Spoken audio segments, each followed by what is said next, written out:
Hi, I'm Matt here in Michigan. And I'm Randle here in Texas. This week, Matt and I are going to be bringing you a discussion about Star Trek Picard Season 1. It's going to be pretty spoiler filled. There's not much way of talking about this series unless we get into spoilers. So, Matt, as someone who's not as big into Star Trek as I am, I'm really curious to know what your feelings about Picard was. I thought it was pretty good, especially for like a sci-fi show. One of the things I think I'm a little bit disappointed about, as a Star Trek show, I almost think like they used Star Trek elements to flush out like this sci-fi story. I don't know that it was necessarily put together, as Star Trek in mind first. I'm not really sure about that, but for a science fiction show, I thought it was pretty good. Yeah, so I agree. It's definitely really good science fiction, and there's a lot more in this season that is enjoyable versus not enjoyable, even though there's some stuff to be quibbled about. But I think it's the fans have said similar things about Star Trek Discovery season 1 in particular, where they just think, "Wow, if this was just by itself and it didn't have Star Trek attached to it, it would be an amazing science fiction show." But because it says Star Trek, you're like, well, you know what? It doesn't really feel that much like Star Trek, and I get some of that from Star Trek Picard too. I think it feels a lot more like Star Trek than Star Trek Discovery does in a lot of ways. But I understand from someone who's not looking at it and nitpicking it how it might not just be the kind of Star Trek that they remember from TNG, DS9, Voyager. And it's interesting you say that too because those are the last Star Trek shows I've actually seen. I have not checked out Discovery or I haven't seen Star Trek Enterprise yet either. So this is kind of my first, modern Star Trek show. So yeah, I mean, I say a lot of it like sci-fi. It has a lot of the similar beats of some of the other like sci-fi shows that are out right now. Some ones that like come to mind is like Altered Carbon or Westworld kind of thing, or even kind of going on a little bit with Battlestar Galactica. Even though I know that came out a little bit a while ago, but it has some of the same tones, and a lot of it is with like the synths and stuff, the synthetic life forms. Yeah, so I got that feeling too, and I don't want everyone to think that I'm just hating on it. It's just this is the feeling that I got when I watched the show was that the the storyline is just the same as Discovery season two's storyline. So in Discovery season 2, there's an AI from the future, a very advanced machine AI that is the primary antagonist.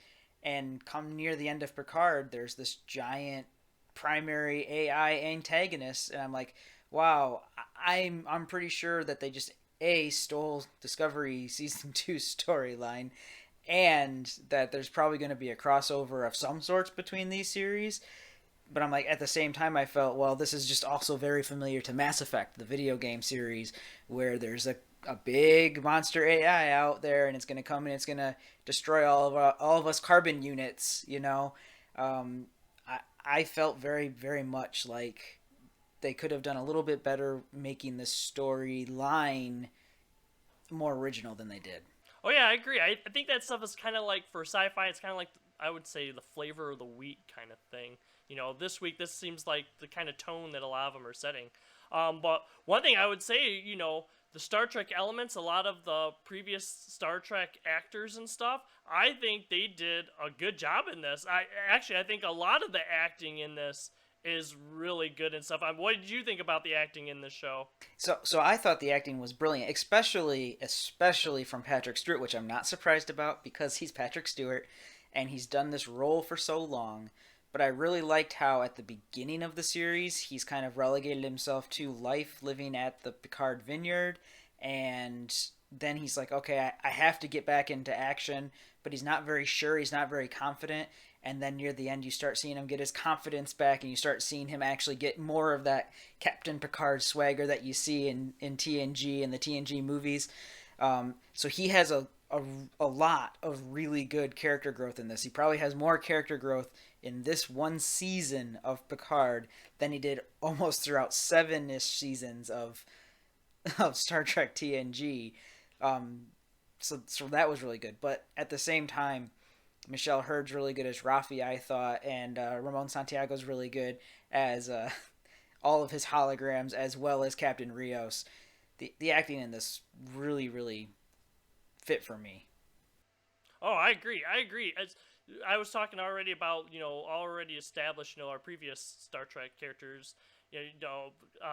William Riker or whatever is really good in this. My favorite, Data, I thought was excellent for the scenes that he was in. I thought he was really good.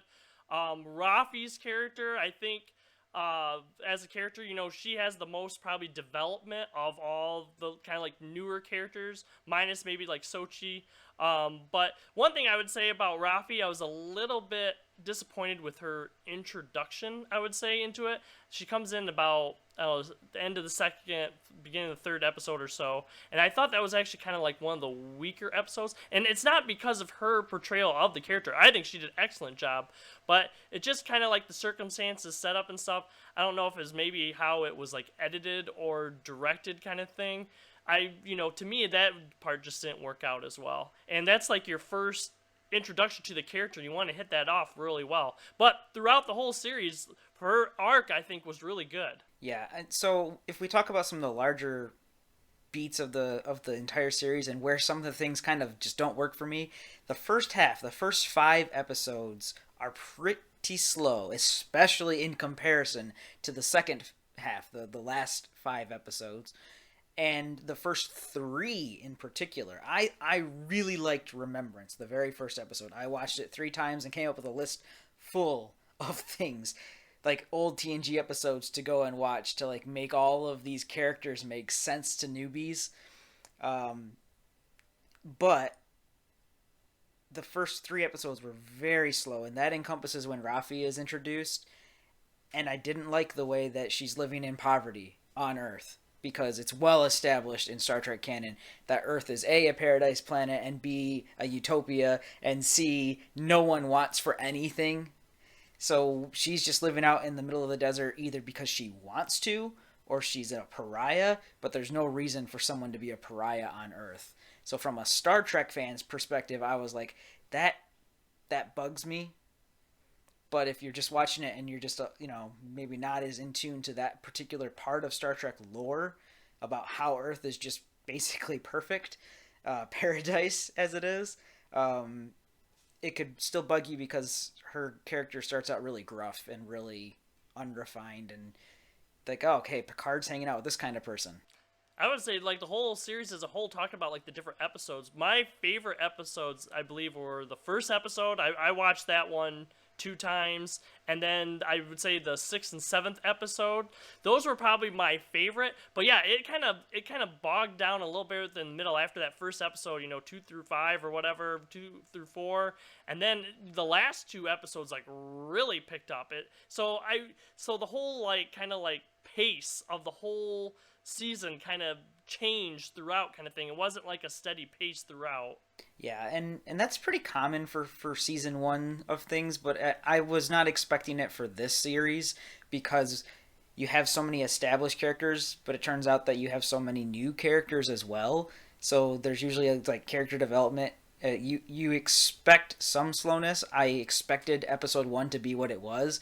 I just didn't expect the next 4 episodes to be so slow as well.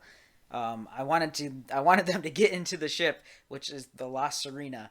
I wanted them to get into the ship. I wanted them to be on their way. I wanted it to be a space science fiction show, and it took a while to get there. But you're right. The last 2 episodes, especially the last 2 episodes, it's like they thought, oh, we ran out of time. I'm like, no, you had plenty of time. You just spent it doing other things earlier in the season. Yeah, I totally agree. We got a lot in those last 2 episodes. They really crammed a lot in, and I don't know, some of it, I don't know that we needed all of that too in the end. I mean, there was some scenes that I didn't necessarily like as well. We mentioned it, spoilers, Captain Picard dies in this, and there's parts where there's, people are like mourning, and I thought at the first, as he's dying and stuff, that was like real impactful and stuff. But I think it went on a little bit too long. Like us people who have already watched other Star Trek know who Captain Picard is. I think just that one instance was powerful enough. But some of the other scenes, like there's one where Rafi is with Eleanor, and to me it kind of dragged it on a little bit too long. It kind of felt off. I don't think that we really need that, especially with everything that they jammed packed into that episode. Specifically that last one. Yeah, so at some point in here, Picard succumbs to the temporal lobe abnormality that's mentioned in the series finale from TNG, and he dies. His physical body dies. It just so happens that there's a synthetic, like a nice warm body synthetic, kind of like Cylon synthetic, that they transfer his mind into, and I thought that was cheap. I thought it takes away from death. Where's the risk? Where's his sacrifice? He sacrifices his life, but it doesn't matter because then it's just all goes back. Oh no, you're fine, and we've gotten rid of that brain or abnormality now, so you're gonna be good. And he's like, but is it permanent? Am I immortal? And they're like, no, we built in we built it so that way you would have about the same amount of life as always, and that goes down a tricky path for me. I totally agree. I'm right there with you. I kind of felt the same way too. And that's what I was kind of alluding to before when I was saying, a lot of this feels like, Westworld or Altered Carbon. And as you mentioned, Cylons with Battlestar Galactica. That's kind of where I meant for this. But another thing that kind of caught me off about them doing that is right before they did that, Picard's like consciousness or whatever was in this place with like Data, where he's like talking to Data before he gets put into this new body kind of thing. And Data makes Picard promise him that Picard will delete Data's like consciousness and stuff afterwards, because Data always wants to be more human. That was his one of his like driving forces kind of thing, something that he always aspired to be more human. And he says that's one of the things about humans and other life forms is they have an expiration date. We die. And for him, he wanted, like his death kind of thing to be like honored, like his sacrifice kind of thing to be honored. So I thought it was kind of interesting to have Data say that and then have Picard almost cheat death a little bit.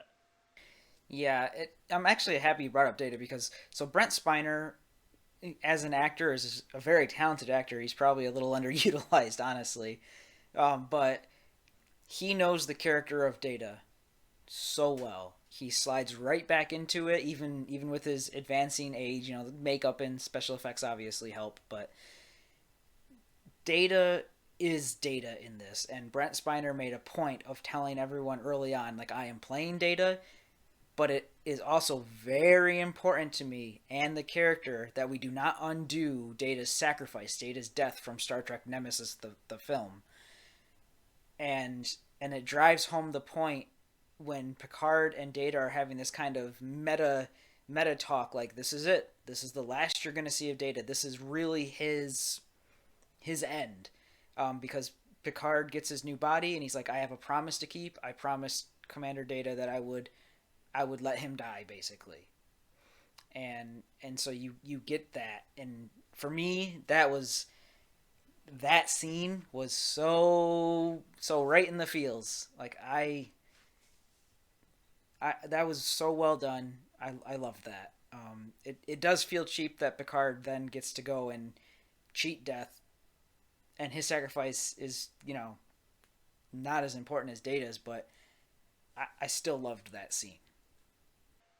Oh, I love the scenes with Data in this, and just how they kind of all like link together a little bit. At the very beginning of the season, we have Picard having a dream where he's playing a card game with Data, and then when he kind of realizes that it's like a dream or something's not right, he's basically stalling because he says he doesn't want it to end, and it's something that he says again kind of in that one thing with Data, like, doesn't want it to end kind of thing. And then, another dream Picard had with Data where, there's the painting and stuff.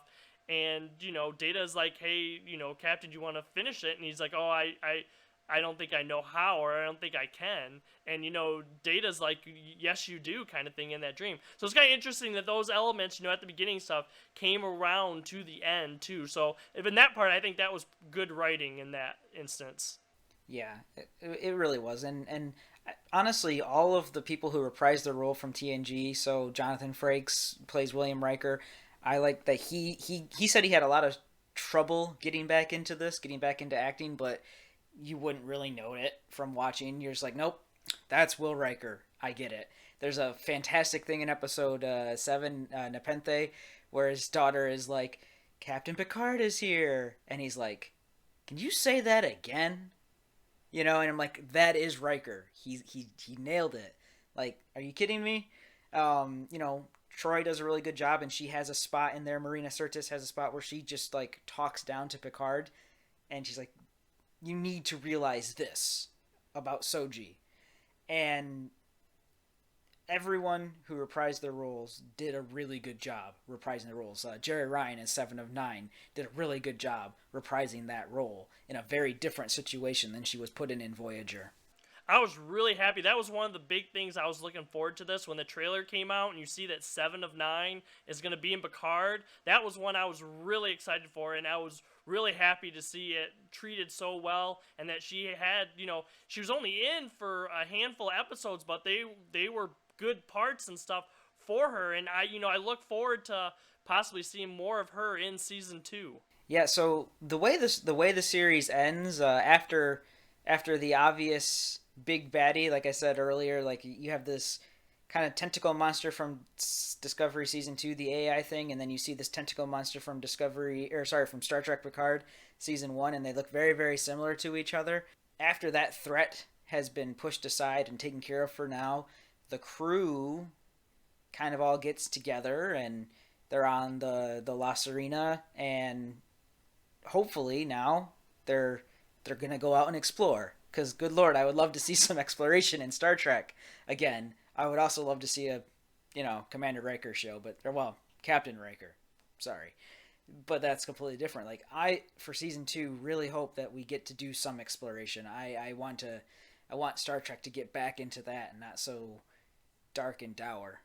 Oh, I agree, and that's one of the reasons I'm looking forward to season 2, because season 1 kind of ended kind of hinting that may be the case. We are going to see kind of like that exploration kind of thing. In this season, like, Picard had like a mission. His one mission was like to find Sochi and keep her safe. And right now, we really don't know of a mission like that for Picard. So hopefully we do get more of those kind of like exploring kind of things. And like you said of Riker, oh man, I would watch a Riker show too. If it was, whether it's Riker at home or Riker commanding forces, I would watch both. I don't know. I'm not going to stay in the woods and make pizza while you go out and have all this fun. Exactly. Yeah, there is something though about like when Riker shows up. I was like rewatching kind of parts of the last episode, and I'm like, you know what? That starship, like, I was just looking at the bridge that he's sitting on. I'm like, wow, that is the worst designed starship bridge ever. It looks awful if you actually go back and watch it. So if they do some of that, I hope they put some more production thought into it. Maybe we won't even see much of those ships or whatever. Maybe we'll just stick with Picard and his new crew, which I think they did a good job in this first season establishing who everyone is. So it'll be nice to see more of like their dynamic together, in the next season. Yeah. So the La Serena is not it's not huge, obviously. So it's a fairly small ship, I'd say. It's kind of like the Normandy from Mass Effect 1 before it got quite big. It's got some crew quarters, but it doesn't have a huge complement of crew. It's got some, dining area, med lab, stuff like that. But besides that, it's a pretty compact little ship, and it'd be fun to see it just go out and do some exploration. But at the same time, you're like, well, does it have all the sensors? Does it have all the things you could do to do real exploration? I don't know. So this does have me interested to see where we go forward, for sure. Yep, I agree. But this as like a season, what would you say like reflecting on just this season itself, not necessarily just looking forward to two. On this season, so the thing for me is that there's a lot more in season 1 to enjoy than there is to be angry about. Yes, I can sit here as a person who really likes Star Trek and I can nitpick it. I can nitpick things all day long. But if I'm just looking at it objectively, the story works, the characters work, they work well together, and at the end, even if I'm not very satisfied with the cheating death part of the story, the rest of it works fine for me. I'm okay. I agree. I agree. I think this is a real good, science fiction TV show, and it has just enough for Star Trek fans and stuff to really enjoy too. We want to know what you guys think. If you guys agree with Randall and I, or you have disagreements, have different perspective on this, we want to know. Be sure to comment on this video and stuff. We'd like to hear what you think about it. If you like this review, be sure to give us a thumbs up. We got lots more videos on our page. Be sure to subscribe. And also check out our Facebook page. We'll let you know what videos we're working on. For now, I'm Matt in Michigan. See you guys. And I'm Randall here in Texas. Everyone have a great day.